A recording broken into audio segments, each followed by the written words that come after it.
Connecticut's Attorney General is investigating 400 deceptive real estate agreements in our state. They're all through a company called MV Realty. The AG's office says the homeowner signed a 40-year contract to list their homes with MV Realty, and if they went with someone else in that time, they were subject to financial penalties that resulted in liens on their homes.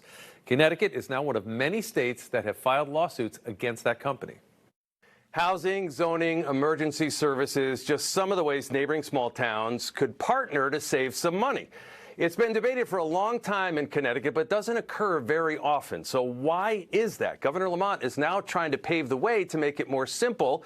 But let's figure out why this may or may not get traction this time. Joining me now is Betsy Gara. She's the Executive Director of the Council of Small Towns, otherwise known as COST. Thanks for joining us on Face the Facts. Thank you, Mike. Great to be here. First up, over the years, Connecticut cities and towns said, we don't want regionalism. That's turned into a dirty word for a lot of people.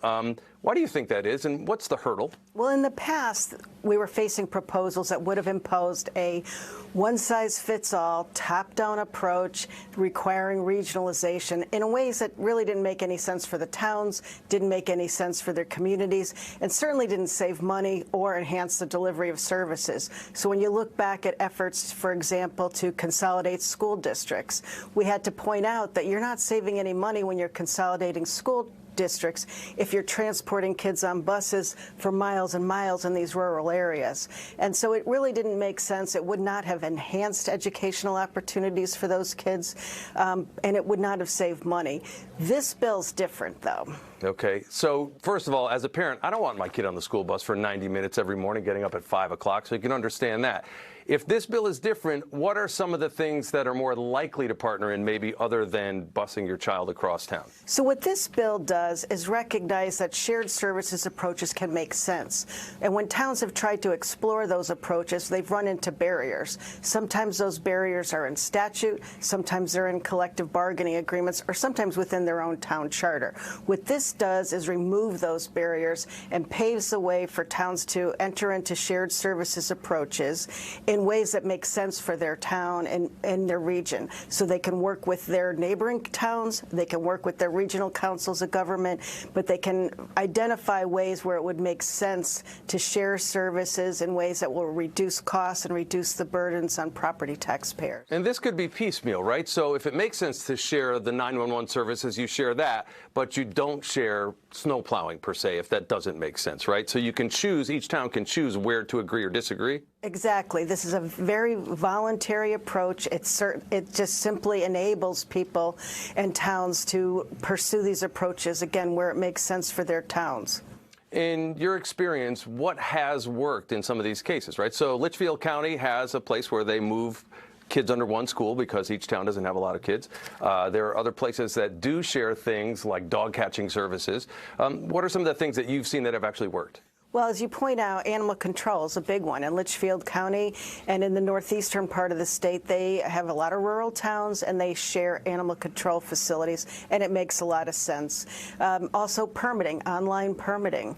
So that streamlines the process for towns. It also streamlines it for businesses and homeowners that are looking to obtain permits. So those are success stories in terms of working with the regional councils of government, working with neighboring towns to develop areas, ways that they could share services, and that makes a lot of sense.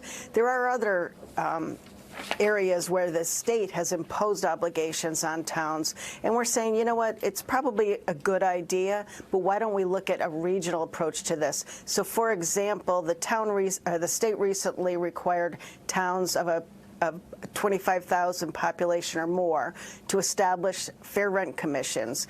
Good idea. Right. However, our towns are finding that they don't necessarily have the volunteers to serve on the commission, and they don't have the in-house expertise to staff the commission and make sure that they're administering it appropriately.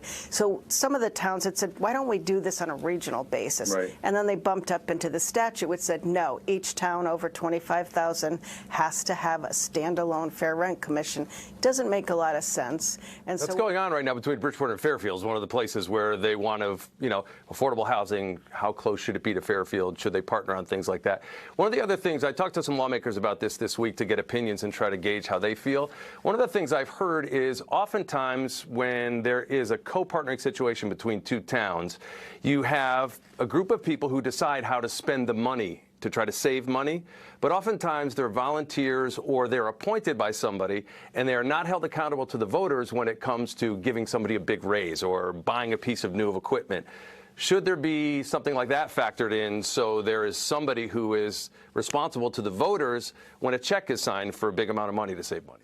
Well, I think there already are those protections in place. So if you look at either town charters or the statutes, they do require that towns make sure that their voters have an opportunity to weigh in on those types of things. So, for example, if you're going out to purchase a good or service for more than $25,000, currently you have to have a sealed bid process, and that is something that has to be publicly noticed. There's an opportunity to comment on it, and so I think a lot of that's in there.